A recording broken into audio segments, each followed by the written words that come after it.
I guess so. Okay, everybody, we're going to talk a little bit about soil testing today, as well as the procedure for soil testing, what we're trying to accomplish when we soil test, so forth and so on. You should right now be doing some soil testing. Have you guys been pulling some soil samples? Okay, so we want to clarify what exactly you're doing and why we're doing it. And let me get started here and whatnot. So listen, we are currently taking soil samples from our new emphasis on our new Natural Plus customers and our Platinum customers. We're going to expect that we're only going to do about 100 soil tests in 2022. Normally, we will soil test our Natural Plus customers and our Platinum customers when they first come on board, but then we will do all Natural Plus and Platinum customers once every other year. There in general is no need to soil test everybody every year because soil test results just don't change that much from year to year. Because of the pandemic, okay, and all kinds of things got screwed up in the pandemic. We took a ton of samples a year or two ago. All we need to do this year is our new natural and our new Platinum customers this year, but in 2023, we are going to resume soil testing for half of the natural and half of the Platinum customers in alternating years, okay? So 100 is a low number this year, and next year there'll probably be as many as 1,000, I'm guessing, that we're going to be doing. How will you know when you need to take a soil sample? You're going to get a separate work order. It's either going to be on a separate piece of paper, or if it's associated with application number 1 or application number 2, you'll see right on your work order that you need to take a soil sample. Most of our soil samples are going to take an application number 2. However, as we make new sales for our Natural Plus and our Platinum customers later on in the year, you're going to see that you're going to be getting additional paperwork to pull even more soil samples. So not a huge number this year, a lot more next year. And despite the fact of the low number this year, you need to know a little bit about what we're doing. So let's talk for a moment about why we are soil testing. Basically, we're trying to determine what else might be needed by that particular lawn. We have 3 primary concerns: phosphorus, potassium, and limestone. We test the soil tests that we take when they get sent off to the lab. The soil test lab is testing the level of phosphorus and potassium, as well as the requirement for lime that's needed by that lawn. Lime, if you're not aware of it, we put down on lawns because they have a low pH. And we'll talk in just a couple of minutes about how lime works and how it improves soil pH. Let's talk for a moment, though, first of all, about phosphorus and potassium. As you all know, generally when we apply fertilizer to lawns, we are applying 3 basic nutrients: nitrogen, phosphorus, and potassium. When we take a soil test, we're looking for levels, first of all, of phosphorus and potassium. If they're too low, we perhaps need to put some additional phosphorus or potassium on the lawn. What we generally find is most lawns throughout New England have far more phosphorus than they need. Okay, it's just naturally in the soil. And for years and years and years, lawn fertilizer contained a lot of phosphorus. And the level of phosphorus in most lawn soils is more than adequate.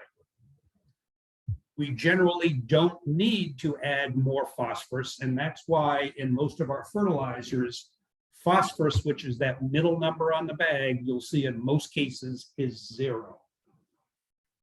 As a reminder, phosphorus is required, excess phosphorus is required at the time of seeding.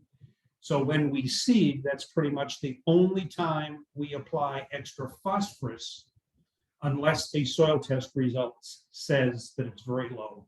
And in most cases, it does not. If anything, it generally is saying the phosphorus level is excessive. Potassium. We test also for potassium. It's another major nutrient that the lawn needs. And we generally find that most of our lawns are adequate, okay? We find more low potassium results than phosphorus results, but we don't find potassium is excessively low. If it is very low, keep in mind that several of our applications throughout the season apply potassium. That's the third number on the bag, okay? Generally, you'll find that third number is anywhere from 4 to 8 or 10%. Limestone, okay, and the relative pH of the soil or acidity or alkalinity of the soil is our main reason for testing, however. Most lawns in New England have a very low pH, and we correct that pH, that low pH, by applying limestone. In a few slides, I'll get to more about lime and pH, so I don't want to say any more about that because that really is the bulk of what we're going to talk about today. Nitrogen, which you should now know, is the first number on the fertilizer bag. We do not test for nitrogen. Why don't we test for nitrogen? Basically, nitrogen comes and goes far too rapidly. You could take a nitrogen test today, and tomorrow, if we had a rainstorm, or if it happened to be cold, or it happened to be humid, the level of nitrogen would be completely different. So we do not test for nitrogen. We determine nitrogen requirements in the lawn by knowing historically what lawns need, and frankly, by looking at the lawn. You can look at a lawn and you can tell this needs nitrogen or this doesn't need nitrogen. If it's green, dark green and growing fast, it doesn't need as much nitrogen. If it's yellow and pale, it needs more nitrogen. So that's the unscientific way of doing it. So when we test for soil, when we do soil testing in lawns, we're not concerned about nitrogen. We're concerned about lime and soil pH and phosphorus and potassium levels. Once we get these soil test results back, if we find the lawn requires a large amount of lime or requires it requires supplemental phosphorus or potassium, we will make a supplemental application to that lawn. However, with the exception of lime, most of our lawns, as I said, do not require more phosphorus or more potassium. Why don't we test everybody? Number one, it's expensive. A soil test now costs us roughly $30, not counting your time and the postage of mailing them out. So if you can imagine $30 times the number of customers we have and the rigmarole and the cost and the time of getting the samples ready, analyzing whatever, cost is very, very large for us. And as I've been saying, most lawns do not require anything beyond what we already apply. We already give the lawn some supplemental potassium. We already give the lawn some supplemental lime because we're anticipating most lawns are going to require some limestone.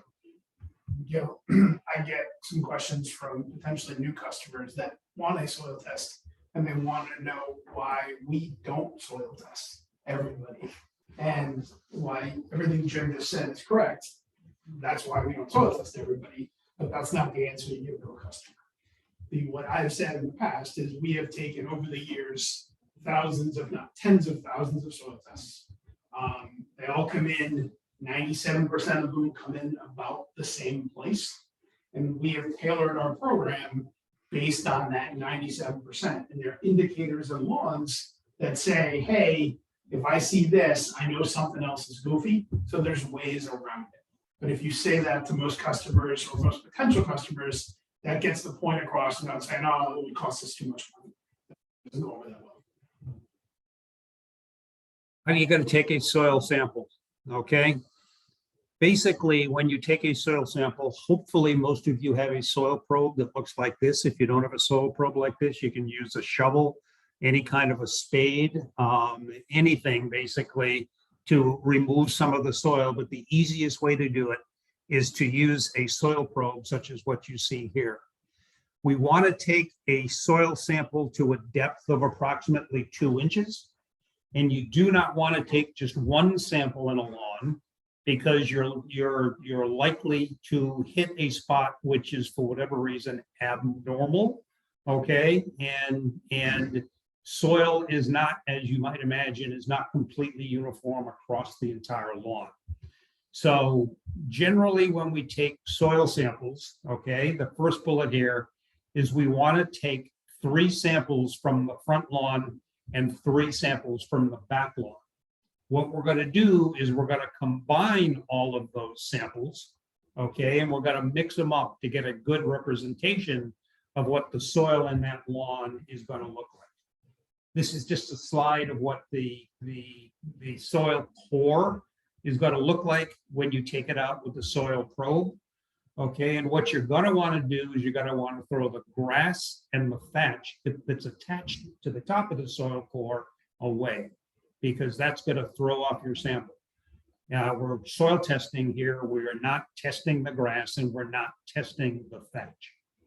Combine all of those samples in a bag, okay, and then you got to mark the bag with a customer's name and account number, and just simply then turn that sample in with your production done at the end of the day.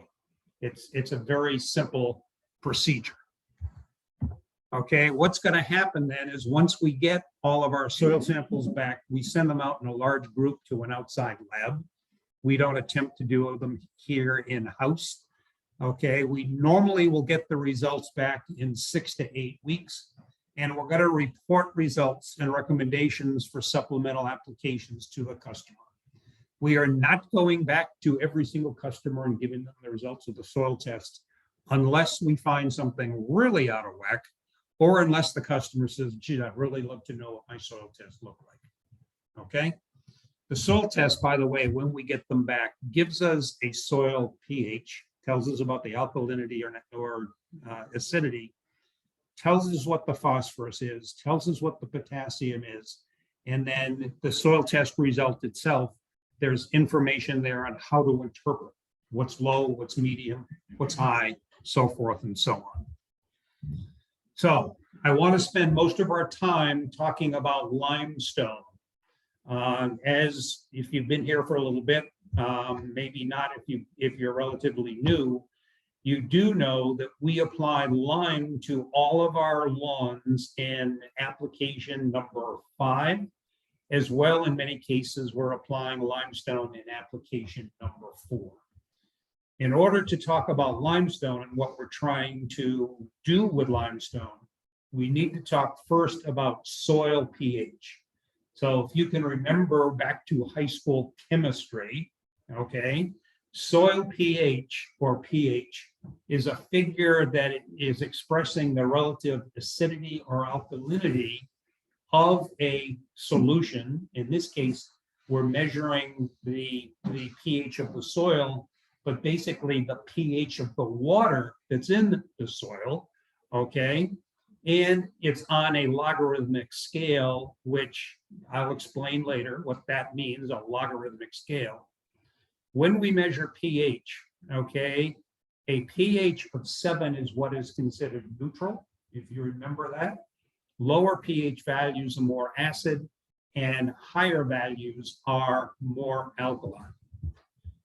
Okay, let's look at it this way. It's a little bit more dramatic. Looking at the top here, okay, the pH scale, and you can measure the pH of any kind of a liquid, whether it's water or whether it's bleach or whether it's chicken soup. You can measure the pH, and in general, the pH scale runs from 0 up to 7, which is considered acidic, and from 7 up to 14, which is considered alkaline. The bottom graph here shows you some important things in regards to this pH scale.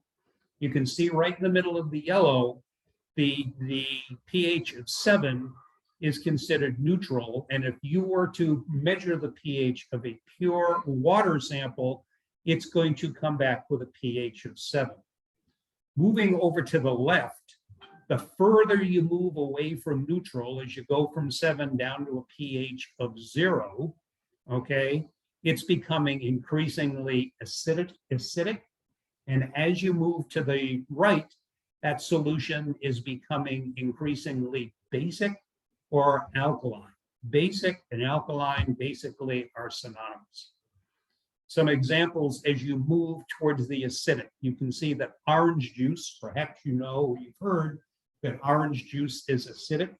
Some people can't drink orange juice because it's acidic and it's going to bother their stomach.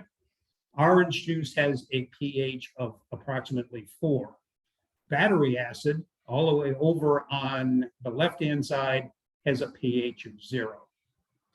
Moving the other way, okay, you can see something like ammonia is basic with a pH of 10. And by the time you get to drop to bleach and drain cleaner, you're all the way up to a pH of 12 to 14. In this slide, I mentioned the fact that pH is on a logarithmic scale. What exactly does a logarithmic scale mean? As you move away from a pH of 7 in either direction, each time you drop from a pH of 7 to 6, or you drop from a pH of 4 to 3, it's not a corresponding proportionate number of increasing of acidity. This is a logarithmic scale. So a pH of 3 is 10 times more acidic than a pH of 4. A pH of 2 is 10 times more acidic than a pH of 3. So if you're looking at battery acid, okay, battery acid is 1, 2, 3, 4, 5, 6, 7 times more acidic than a pH of 7. Okay, so and we'll explain in just a moment, most grasses like a pH either neutral or slightly acidic. So where there isn't a big difference between a soil pH of 6 as compared to 7, as you get to soil pHs down in the range of 4, that is dramatically more acidic than a pH of 6, because everything is on a logarithmic scale.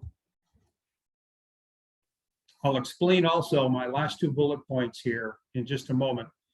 But in general, acidic soils, pHs below 7, have what is called an excess of hydrogen ions, okay?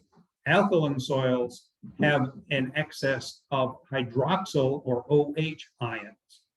If you notice, okay, if you take the H plus and the OH minus and combine those two, you end up with H2O, which is water, okay? So if you have pure water, there's nothing in it contaminating it, okay? Pure water is not going to have any hydrogen ions or hydroxyl ions. All it's going to have is water, okay? Everybody understand that slide? Okay.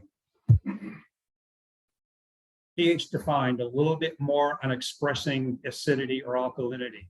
It's on a logarithmic scale where 7 is neutral, and I misspoke. I said a moment ago that a pH of 6 is 10 times more acidic than 7.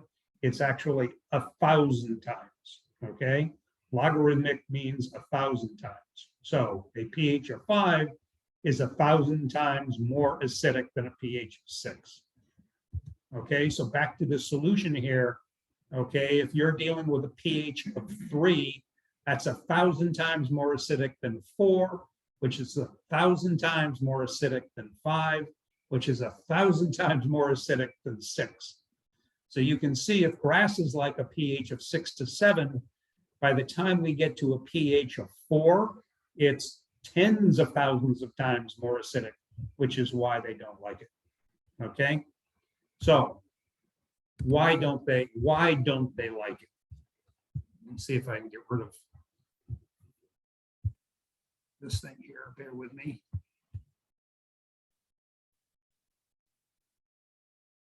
Okay, the main reason grasses like a pH in between 6 and 7 is pH is going to affect nutrient availability, okay? As pH goes down from 7 down to this particular chart to a pH of 4.5, all kinds of chemical reactions are happening in the soil. As a result, if you see that the top nutrient there, it says nitrates, but that is nitrogen. Okay, you can see nitrogen is most available to the grass plant between a pH of 6 and 7. When you go lower than 6 or higher than 7, you can see that the availability of nitrogen starts to decline. So we're out there, when we're out there applying fertilizer to lawns, we're applying mainly nitrogen or nitrates. If somebody's lawn has a pH of 4.5, you can see nitrogen availability is very limited. So if you apply nitrogen to a lawn and it doesn't respond, one of the things you might want to first look at is you might want to look at soil pH to see if pH needs to be improved or corrected, because all the nitrogen in the world is not going to do what you want it to do. The next line down is potassium. You can see it's not quite as dramatic as nitrates or nitrogen, but you can see below 6, potassium becomes decreasingly available, and over 7.5, potassium availability becomes lower and lower. Same thing with phosphates, which is the orange or funky yellow that's up there, mostly available at a pH of 6.5 to 7, but below or above that range, it becomes less and less available. So when we apply limestone to a lawn and raise the pH from 5 to, let's say, 6, all of the nutrients that we are applying are becoming more available to the lawn. All right? Most cool season grasses, okay, are going to perform best at slightly acid pHs, a pH of 6 to 7. Unfortunately, in New England, we have a lot of lawns, or excuse me, a lot of soil, which naturally has a lower pH. We find a lot of pHs when we soil test between 5 and 6, and the lawn performance is going to improve if we can correct that. And we correct that by doing an application of limestone, which is why we apply limestone to everybody in the fall. All right. Some bent grasses and fine fescues will tolerate lower pHs, but that really doesn't impact us here at Seascape. Bent grass and fine fescue will tolerate lower pHs. However, they also would prefer to be in the 6 to 6.5 range.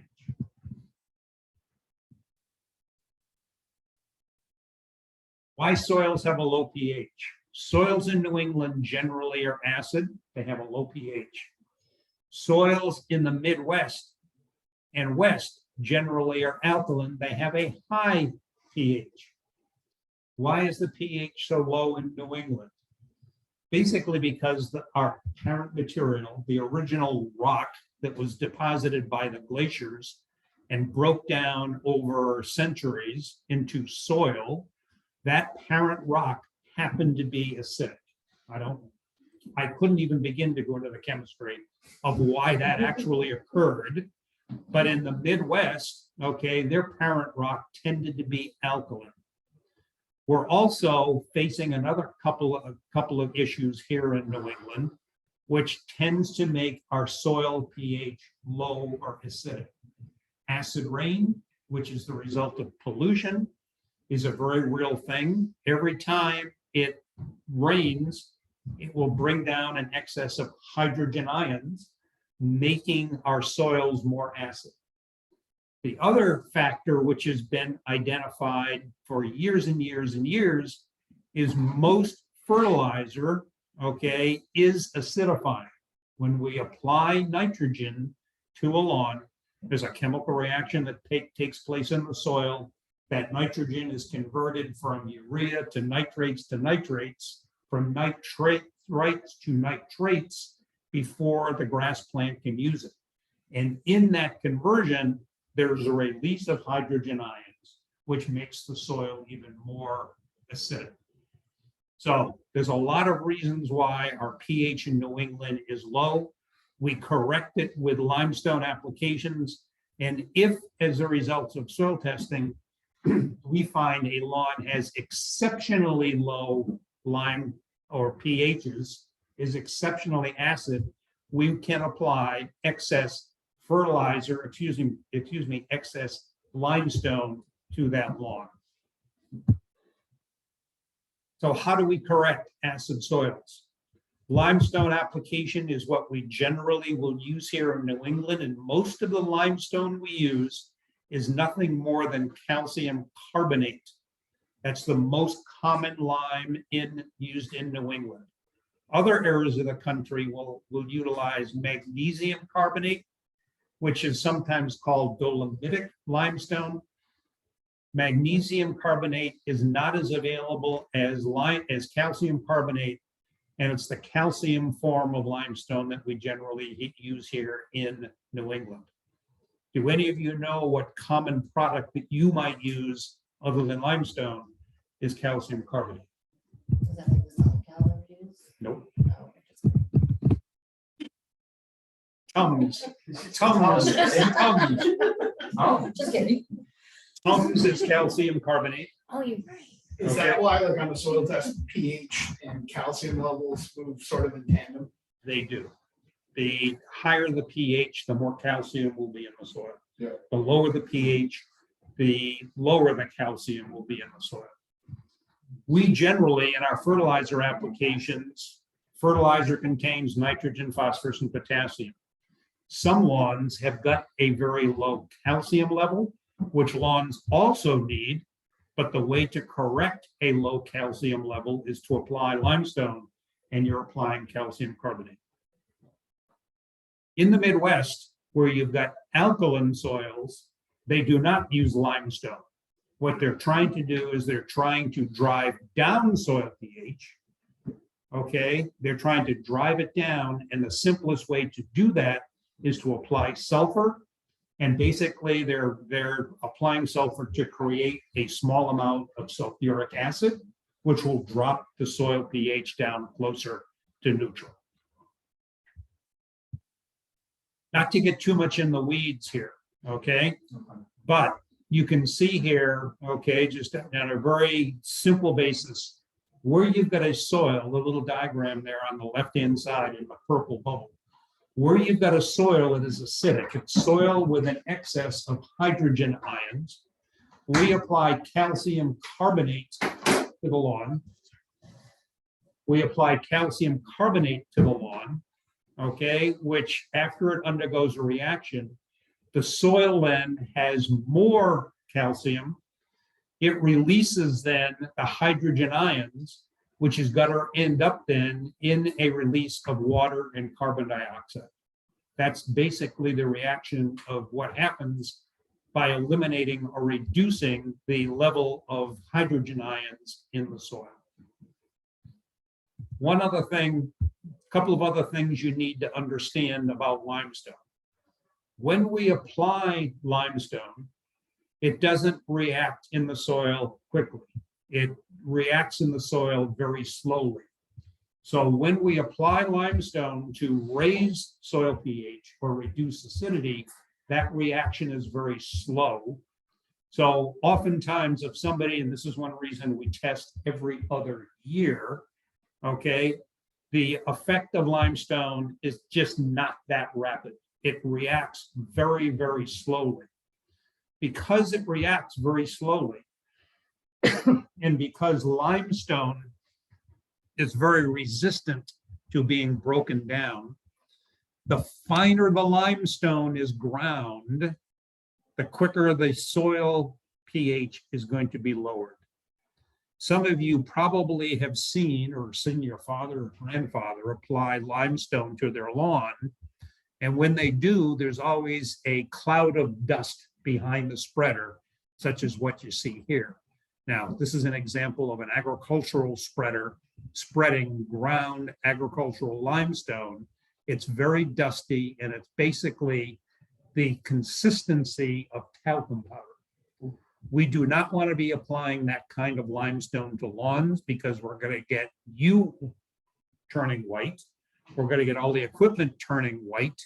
We would get white limestone over the house, the cars, everything else in the vicinity.